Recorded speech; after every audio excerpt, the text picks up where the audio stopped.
Objatie tónov, to je benefičné podujatie, na ktorom sa stretli osobnosti slovenskej hudobnej, ako i tanečnej scény. Skupina Vidiek, Robert Mikla so skupinou Projekt, Patricia Vitek, Míša, Marian Grexa so svojou skupinou Grexabat, tanečná skupina Old School Brothers, Jan Mital so skupinou Giono, Lera, skupina Mad Dogs. Tak to sú osobnosti, ktorí toto podujatie podporili dňa 23. januára 2011 v Dome kultúry Družba v Leviciach.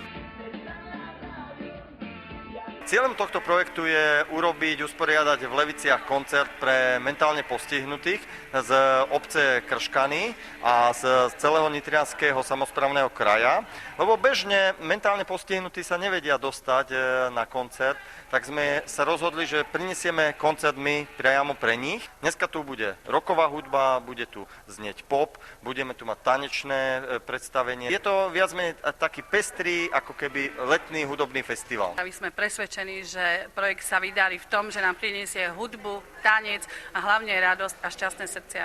Podobné podujatie sme poriadali minulý rok v Novej Bani a práve Krškany sú spriateľené združenie a vlastne ústava zariadenie s Novou Baňou. Oni tam boli pozrieť na benefičnom koncerte, ktorý už bol niekoľkýkrát a páčilo sa im táto myšlienka. Aj celá organizácia oslovili nás, že už cez 50 rokov fungujú v Krškanoch a nič podobné zatiaľ nemali možnosť vidieť a zažiť a zorganizovať. Tak sme dali dokopy nápad, sily a dneska vystúpia aj ich klienti. Budú tancovať zumbu, brazilské exotické tance, budú spievať vlastnú pieseň a na záver si zaspievajú aj so skupinou Vidiek. Zaujímal nás dôvod, prečo vystupujúci podporili práve tento projekt.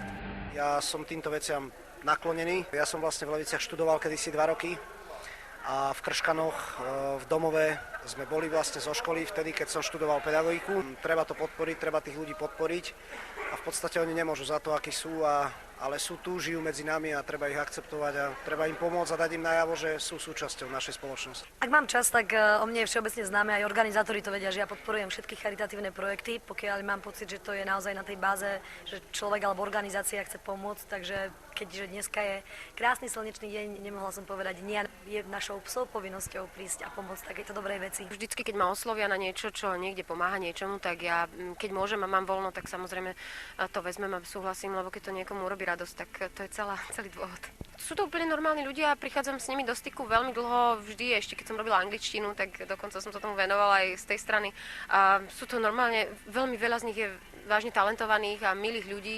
Myslím si, že je to veľmi ušľachtilá myšlienka, takýto charitatívny koncertík. Je dobré robiť pre nich takéto akcie, aby aj oni mohli kultúrne žiť a niečo zažiť a niečo vidieť. Takže určite to vítame, takéto podujatie. No, cítim sa výborne, pretože hneď ako som prišla, som si uvedomila, že sme urobili užitočnú vec, pretože decká tancujú, zabávajú sa, nemajú absolútne žiadne predsudky voči nikomu a je to úžasné. A dá sa povedať, že ja sa hrozne teším, keď kamkoľvek prídem a vidím, že sa vieme zabávať a tuto je to naozaj, si myslím, že ocitoch. Títo ľudia sú strašne zlatí a sú strašne vďační a tešia sa na tých koncertoch, že to je naozaj veľká radosť hrať pre nich, pretože vidíš, ako ich to baví a jak sa tešia.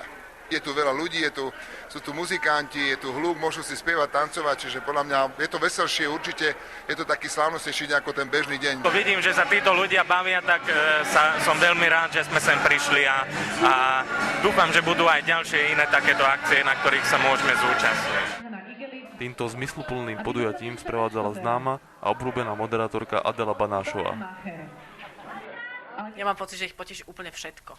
Mám taký dojem, že oni sa jednoducho tešia zo všetkého. Sú tak pozitívne nastavení voči oveľa viac veciam ako my. Baví ma to, lebo je to strašne osviežujúce komunikovať s ľuďmi, ktorí majú úplne inak prekáblovaný mozog a úplne iné uvažovanie a hovoria veci, ktoré nečakáte a vy musíte potom tiež hovoriť veci, ktoré sami nečakáte a mám pocit, že idem do takej vesmírnej komunikácie.